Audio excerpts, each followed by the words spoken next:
Hey everybody. I'm sure at this point you all have heard of the this is difficult for me. I usually don't talk about deaths when they happen, but I felt like this was a necessary one. Um, Malcolm Jamal Warner, best known as Theo Huxtable, has passed at 54 years old. 54 years old. He died according to the Associated Press and other sources, in Costa Rica. And his death was really caused by I want to say, a high tide, but that's not what it was. I just want to make sure I get this right. Um, it's an accidental drowning when there was a current that came along and pulled him deeper into the ocean. And it's one of those things where we unfortunately just have to accept that there are such things as accidents happening. Sometimes freak accidents happen. Um, and I'm really disheartened. I didn't really one, I wasn't expecting him to pass so young. Um, but I wasn't expecting to be as affected as I am right now. And if I'm being honest, all the things that I believe in and think about and try to be cognizant of, it has been an active choice because it's so hard for me to look at the Cosby Show, especially once all the stuff started rolling out around 2021. I mean, we had always heard rumors. Um, and the reason why it became hard to look at was, yes, of course, because of what Bill Cosby had carried out, but because of really, if I'm being honest, how hurt I was by the fact that something that gave me hope to believe in, not only as a kid, in terms of what a functional Black family could look like and how you can deal with good times and bad times and how you don't have to forget who you are as a Black person, that was always merged into that show. And to some degree, reminded me of my relationship because I came from a family of five. We're all close in age, one boy, four girls. And that Cosby Show meant so much to me as a kid, through college, through graduate school. I would just come home and just watch those episodes because it gave me something to believe in, especially in graduate school where I was just really depressed. And I'm one of those people who have been, and I'm not saying this about myself, like actually classified by a doctor as a high functioning person with depression. And so many of those episodes, like the first episode where Bill Cosby is sitting there on that bed and, Theo's giving this whole speech about, maybe I was just here to be a regular person. I don't want to be a doctor or a lawyer. Maybe I was just meant to do that. And the audience claps, and all of a sudden Bill Cosby goes, "That's the dumbest thing I've ever heard." That is classic. The Gordon Gartrell shirt will always be a classic. Okay. Um, Theo getting yelled at by Sandra because she was mad at Elvin over some milk. Um, him and his budding relationship with Olivia. Um, once Denise brought her home, him and Denise's closeness.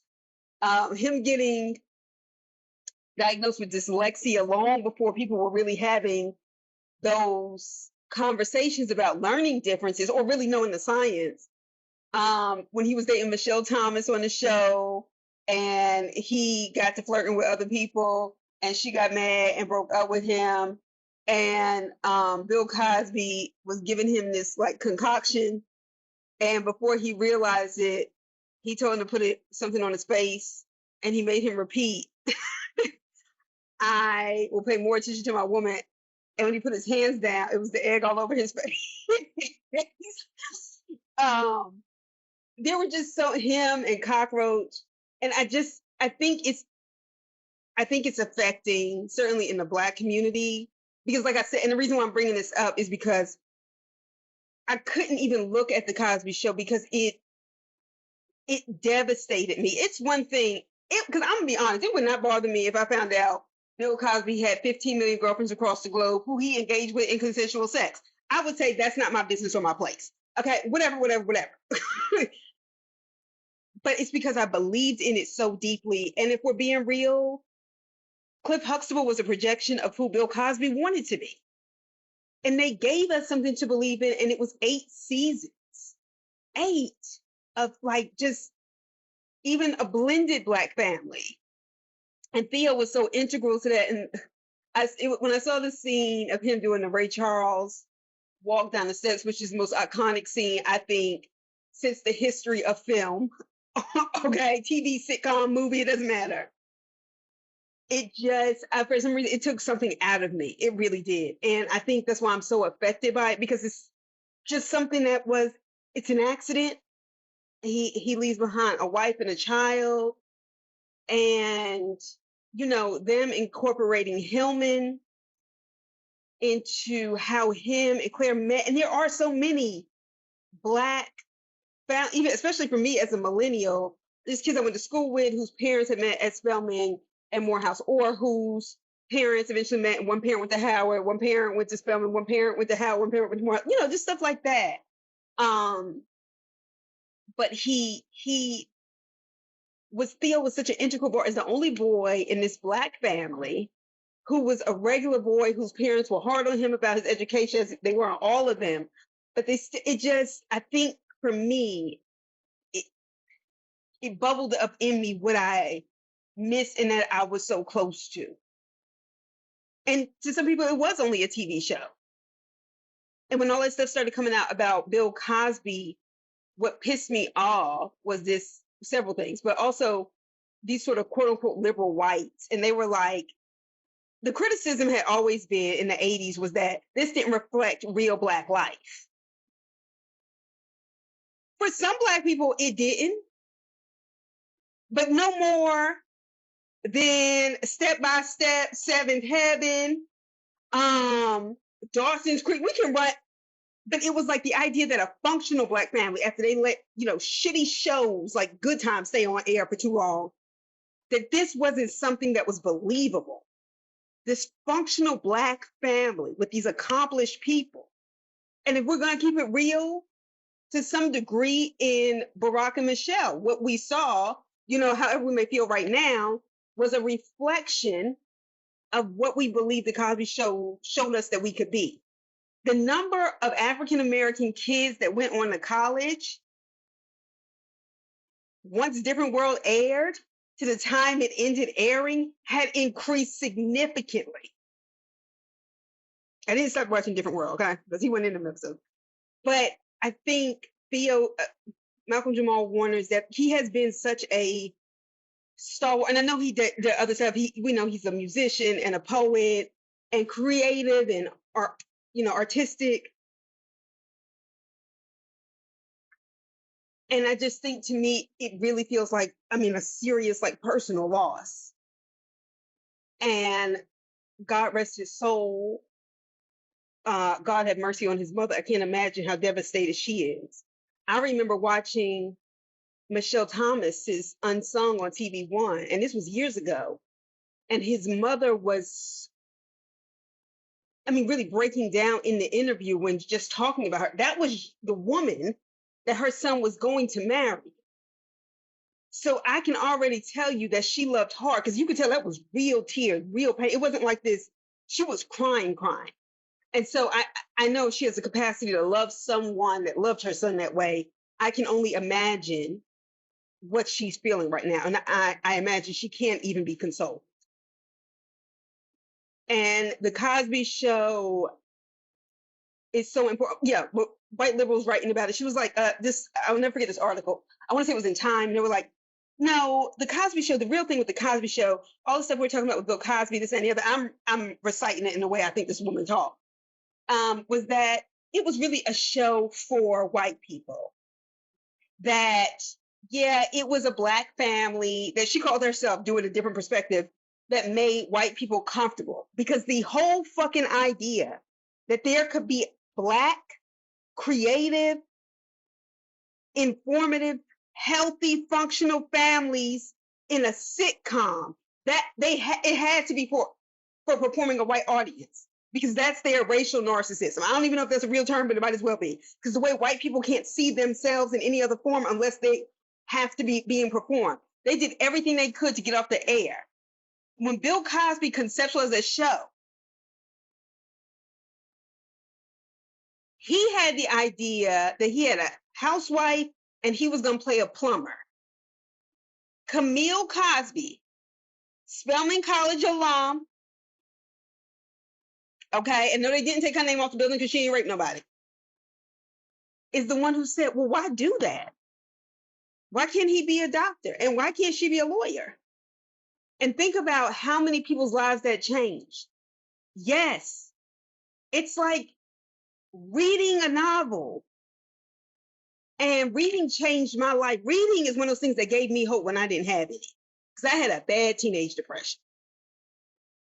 It was like reading James Baldwin, reading Black Boy Richard Wright, reading these stories of people that are thinly, James Baldwin, like, go tell them that, these things that are thinly veiled as novels, but they're really these people's autobiographies. And it makes you go, oh, wait, I'm not the only one. And look what they did. And the Cosby Show gave us hope. It was centered around a Black college, the things that Debbie Allen was able to do with A Different World and on the Cosby Show. The kind of familial structure that allowed people like Debbie Allen to support who we knew as Denise and Lisa Bonet, to say, you know what, I know you're pregnant, not try to force an abortion on her, but say, you know what, I'll go with you to tell Bill Cosby. You know, and he thought Debbie Allen was the one pregnant and was, you know, whatever. And it's like a piece of our family has been lost. And the 2020s have been so unkind to us, particularly African Americans. We have lost so many legends. And I don't want to go on too long because I don't want to break down. Losing Chadwick Boseman, Howard grad, Felicia Rashad. See how we still connect those people? She helped him with a scholarship and everything. John Lewis, civil rights, freedom fighter, congressman, Fisk graduate, C.T. Vivian. A lot of y'all may not know who that is. Also died in 2020, like that fall, I want to say. C.T. Vivian, freedom fighter, civil rights activist, was big on fusing continued church activism with civil rights. Morehouse man, Atlanta, Vernon Jordan, who was a civil rights activist. He became a Washington power broker. He actually served as one of Bill Clinton's lawyers at one point. Joseph Lowery, who was, once again, we lost him in March 2020, another civil rights activist, but one who was not on that Hillary Clinton train back in 2007, 2008. He was really the first Black person of stature to come out and support Obama. And people keep saying, oh, you know, it was the Iowa caucus and then Black people kind of caught on. Some Black people were and some Black people weren't, because we didn't know anything about this Black guy from Hawaii, okay, who lived in Chicago. All right. Anyway, we lost Colin Powell. And I know some people are going to say he was Republican, he was in the military. You can go and look up Colin Powell's interviews. Colin Powell never forgot the fact that he was Black. Colin Powell did not get up at an RNC and not articulate what he believed was the best plan for Black people. And no, it wasn't that stupid Candace Owens shit. Bob Moses, another civil rights leader we lost in 2021. Reverend Calvin Butts III of Abyssinian Baptist Church, somebody of great stature, who was president of SUNY Westbury while also being pastor of Abyssinian.